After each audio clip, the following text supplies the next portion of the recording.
Welcome to the Support Automation Show, a podcast by Capacity.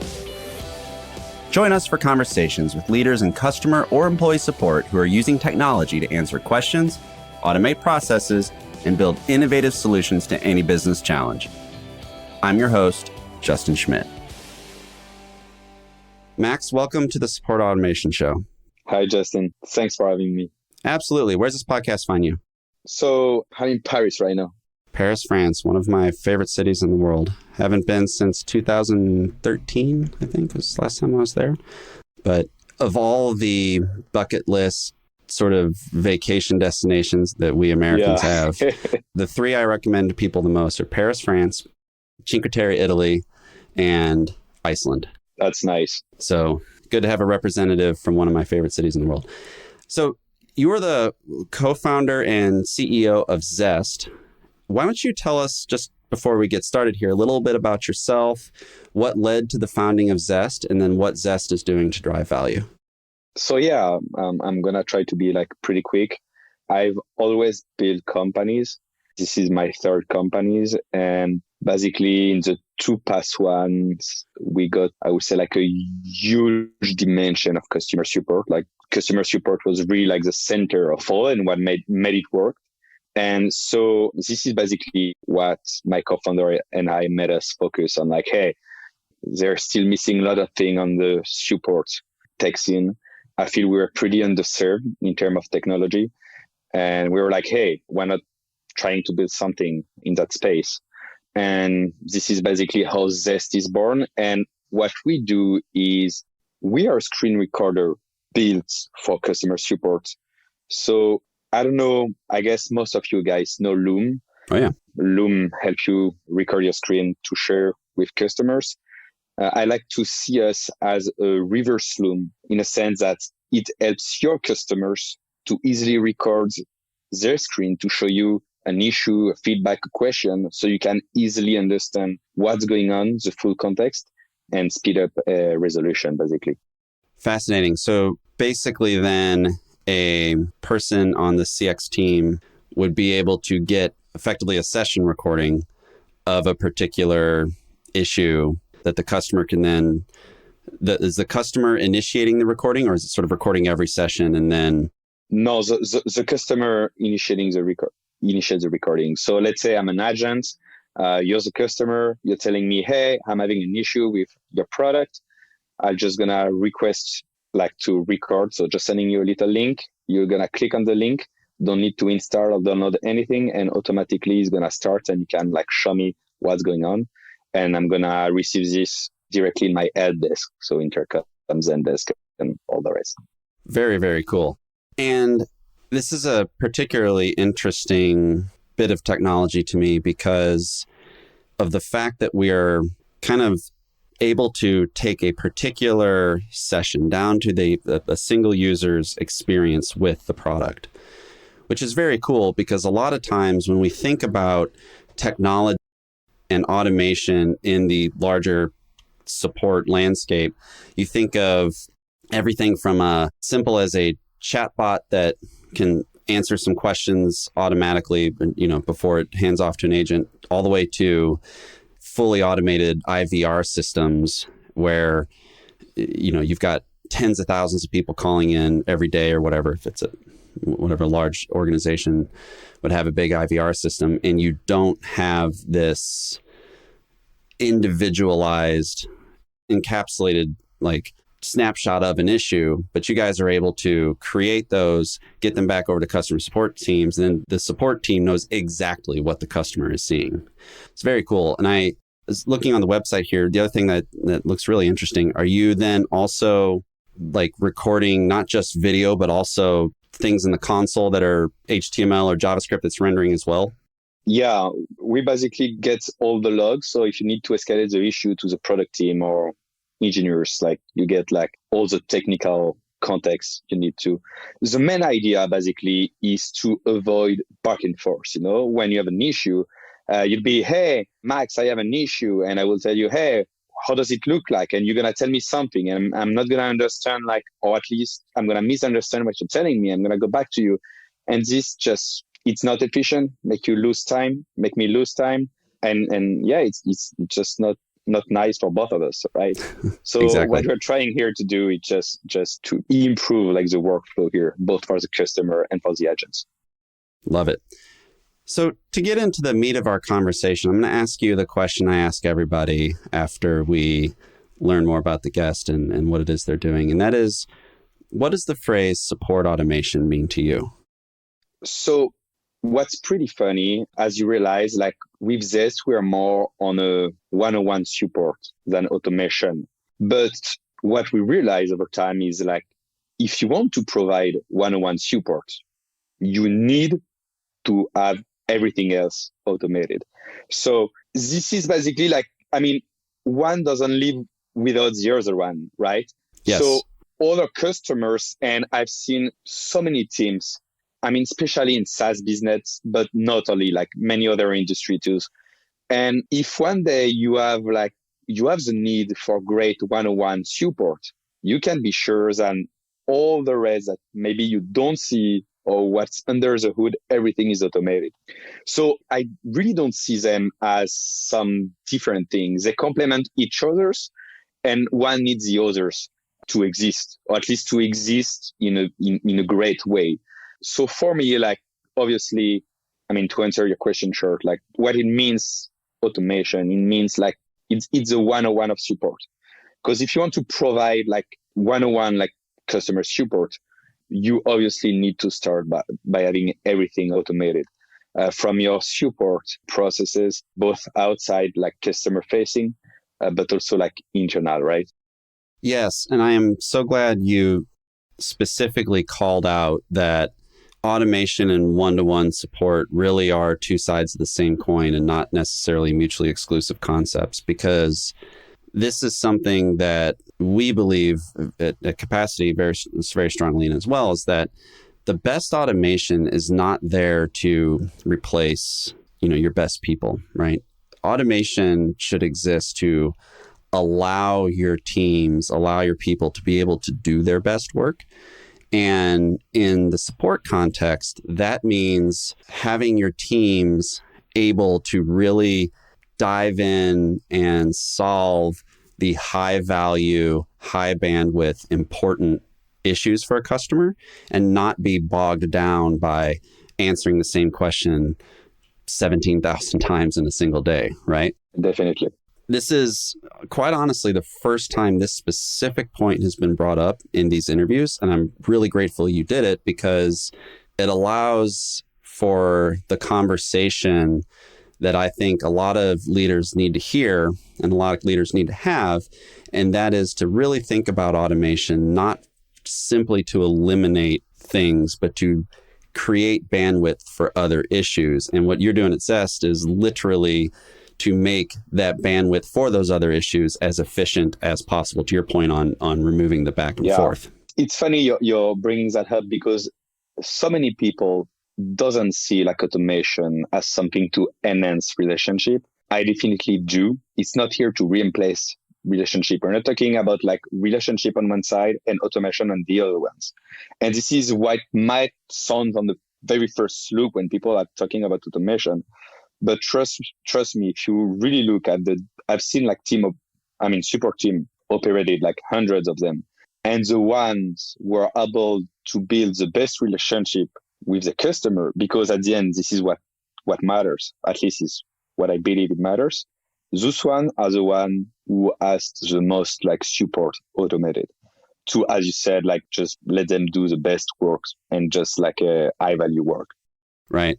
So your primary customer is the CS agent at a SaaS company, correct?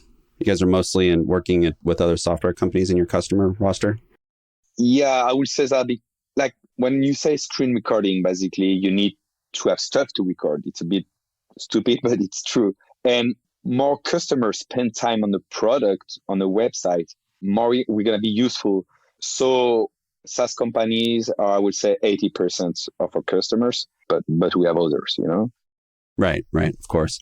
In terms of the relationship between support and product, this is something that exists everywhere. And I'm really interested to get your take on it, because you guys really provide a bridge between those two in a lot of ways, because when products like, customer has an issue, CS team they're in a Slack channel or something. They say this customer has the issue. The product team wants to recreate it. They want to see it, et cetera. Like that's not always, normally possible without doing something similar to what you guys are doing. You're able to give that context between, the sort of incident and back to the product team. So in general, that helps the relationship between CS and product. I'm curious from your vantage point, having installed Zest across your variety of customers and having seen some of the lack of communication or effective communication anyway between product and CS. I'm curious to see what you've seen that really works, what you've seen that hasn't worked, and maybe some advice you could give to a CS team to build that relationship with product to get that feedback from customers incorporated into the product. Yeah. So I think first we need to see there is a big change that started a few years ago. I'm sure you heard about like a product-led companies. I do believe that tomorrow, what's going to be the goal and what make company like succeed or not is going to be the product, right? And so we've seen like so many companies reorganize the team around the product. And I do believe companies who don't do that might have a very, very hard and rough time in the upcoming years. So this is, I would say, the first thing is really make sure the product is in the center of everything. And even like in the product-led companies, you don't even have sales anymore, basically. You don't have growth, or it's product growth. And what's funny is like product is fueled by interaction and conversation you have with your customers.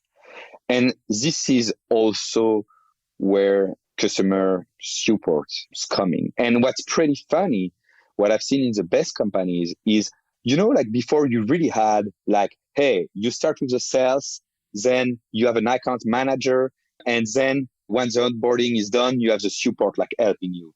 This has been totally reorganized, where basically from the entire like user journey from A to C, you really have all the job working together from the product, the growth, and the support. So yeah, I think the best companies I've seen just don't have any wall between like all those teams, and especially between the support and the product team, because the support fuels like the product one.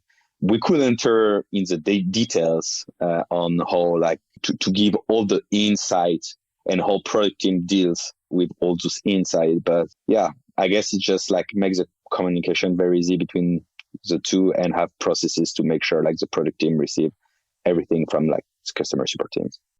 Have you found, looking across the landscape as you guys see it, do you see any common support issues that come up that could be prevented with either different training or a different methodology to ensure that proper things are being documented, that sort of keeps coming up over and over again, that if you could tell a room full of CS leaders, hey, you're most likely to run into this problem, here's the way you should think about mitigating that up front, what would it be?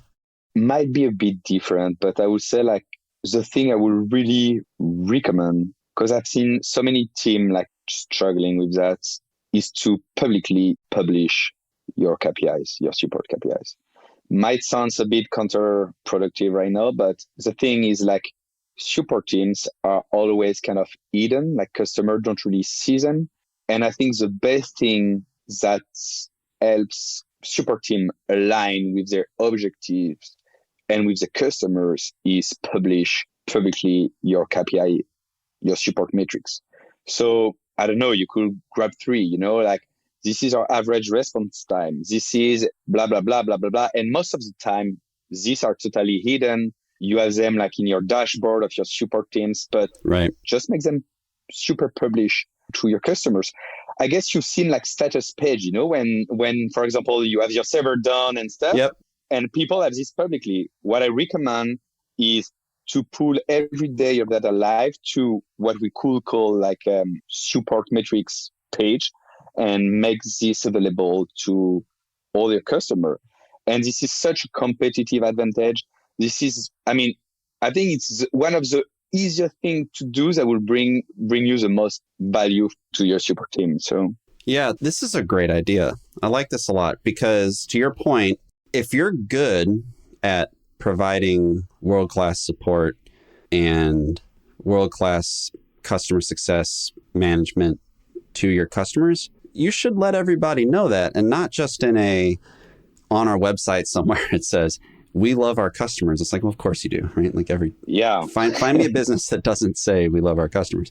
But to literally publish the metrics and say, hey, we had a blip in response time, got too high a week ago. The reason for that was we rolled out X. We got your feedback and we changed X to, Y. And now we've got response time back in order. If you think about fandom and your customers are fans, if you really want to earn the trust of your fans, think about like a professional sports team. Every metric they have is published, available, scrutinized, talked about, celebrated, condemned, etc. And part of the interesting thing about this is that you're putting your money where your mouth is in a way that I don't see a lot of businesses do. And this is a really, really interesting idea.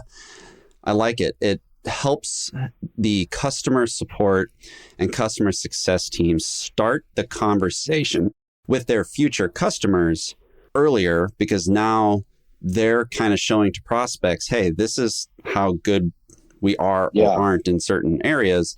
And in a world, especially in SaaS, of opaque pricing, of everyone saying they're always the best at everything all the time, it is a differentiator. I love that. That is a great idea. Yeah, and you have no idea how much trust it builds from the beginning between the support team and your customers. And that building trust is so key. Let's double click on trust a little bit. As a fellow vendor that sells into support teams, I'm just curious your take on this. How would you go about instilling trust in a support team that the technology or product that is about to be installed in their workflow should be trusted? And with AI and automation, this is a common thing, right? Where, is this just getting installed to take our jobs, or is this some big brother watching us kind of thing? I'm curious your take on what CS leaders can do to build trust with their team so that when new technology is brought in, it's adopted, used, appreciated, etc. Yeah, I guess like if we're talking about like what's happening within a support team, I guess it's all about making sure your teammates feel they're valuable to what you're trying to do. So I guess just like being transparent on how this new technology or this new process or this new workflow will help them achieve what they're being hired would be the best way to do that. I'm trying to think. I don't have like a concrete example that's coming to my mind, but I definitely know what you mean. Like people are very scared that, I guess just jobs are evolving and changing, and just people know that. But you just need to be transparent and explain them like, hey, this is going to help you do that, or this is going to help us like focus on that, so you can allow more of your time to do this. Well, your answer there got me thinking because of what you said a minute ago about publishing support metrics like you would on a status page, server uptime page or something. And that is customer support and customer success. They are gold. They are motivated. They are built to raise NPS, raise customer satisfaction, decrease churn, right? Drive and maintain adoption, to be able to provide the whatever objective measure of fast, good customer services, right? And any leader of support teams or success teams that wants to bring in some sort of product into their organization is doing so under the auspice of making those numbers better, right? So in a world where your CS team is fully bought in on the KPIs and the metrics that they control, the conversation to say, hey, support team, we have had a lot of issues in the product that we aren't able to quickly address because there's a lot of back and forth. I found this solution called Zest that is going to allow our customers to kick off session recordings to then send to us, and we can eliminate a lot of that back and forth and close the loop with product. If we do this, I think we're going to decrease response time, increase CSAT, et cetera. And then the buy-in is there. But that buy-in doesn't happen unless there is this agreed upon sacred relationship with the KPIs that that team has. And for the rest of the day, I'm going to be thinking about how we can publish our CSAT and response time and uptime as well. I mean, we publish our uptime like every software company does, but the customer success metrics, you've really got my gears turning on that one. If you were to go back in time and look at the support world, we go back to when the guys at Zendesk were diagramming out the first help desk. What's something that if you could go back in time and say, you know what we should actually do differently is this? What would that be?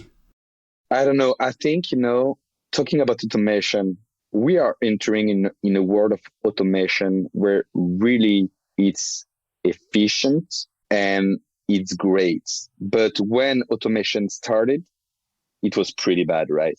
And what I feel is this is also why people right now might be sometimes like doubtful about like automation customer support. Is like at the beginning when it really started, I'm sorry, but like it was awful. So the thing is like customer support, as always, and still for many companies, and this is a mistake, but it's seen as a cost center.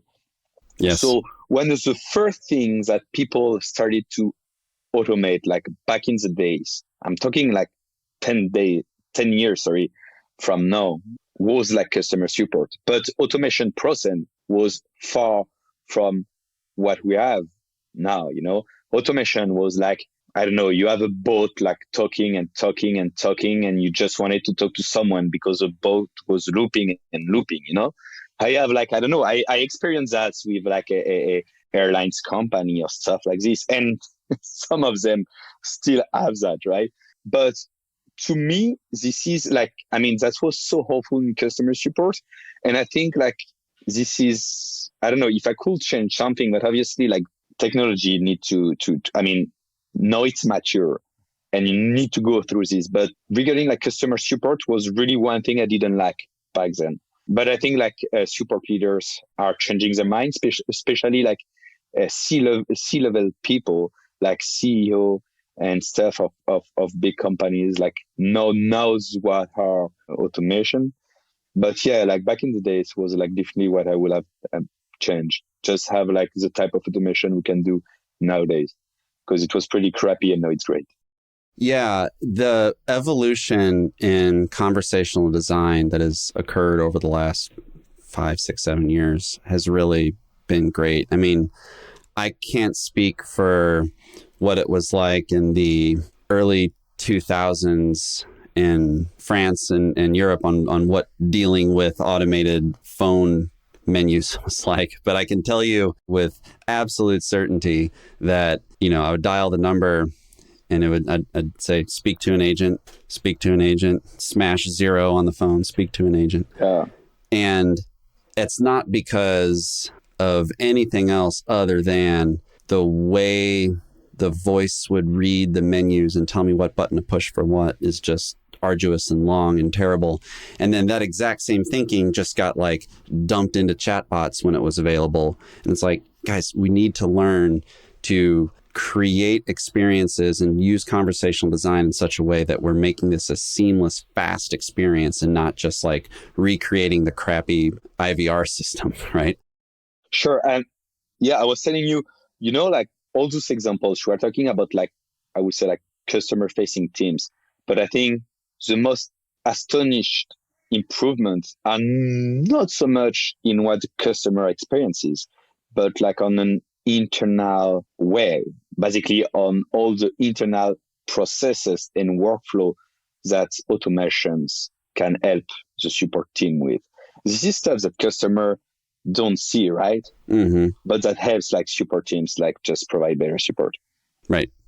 This has been a great conversation. I know as a founder, your time is valuable, limited. You're a busy man.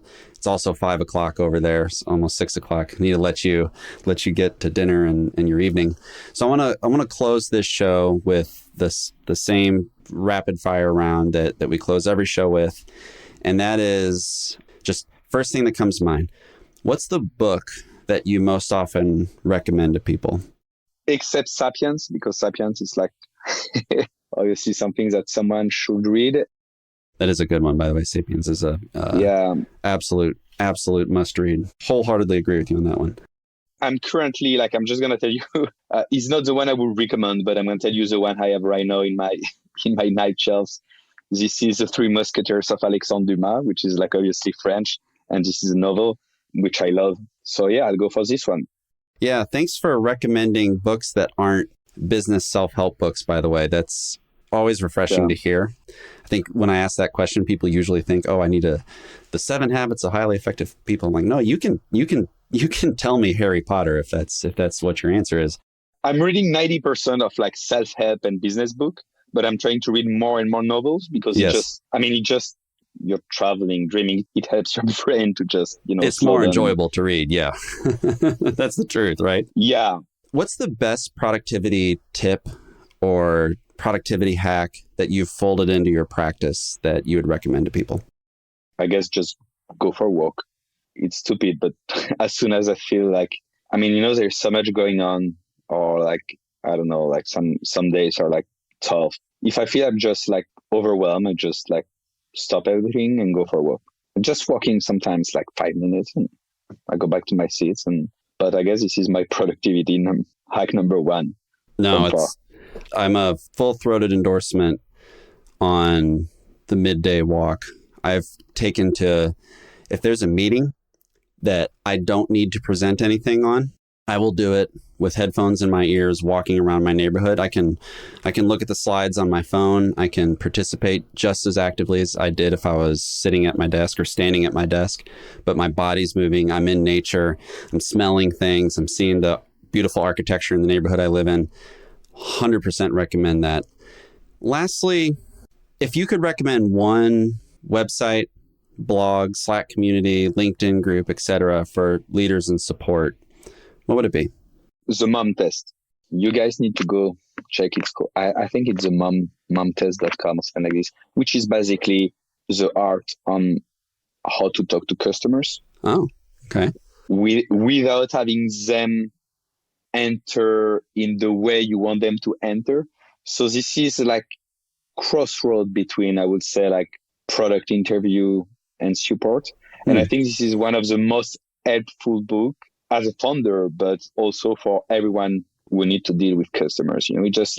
Just how you speak with people without like formatting them to give you the answer you're expected. And this is super helpful. Yeah. That is not one that has been recommended on this show before. I'll be sure in the show notes and the marketing we do for this episode to include a link, because I have not gotten that one before. And that is a very important part of the conversation to have. So really appreciate that. Max, thank you so much for your time. Thank you so much for the conversation. Where can people go to find out more about you and Zest? Thank you so much, Justin, for having me once more. It was a great chat. If people want to chit chat about support with me, they can do that through LinkedIn. Just add me, send me a message, and be more than happy to have a chat. Love it. Max, thank you for coming on the Support Automation Show, and have a wonderful evening. Thanks, Justin. Have a wonderful day, I guess. Bye. Cheers.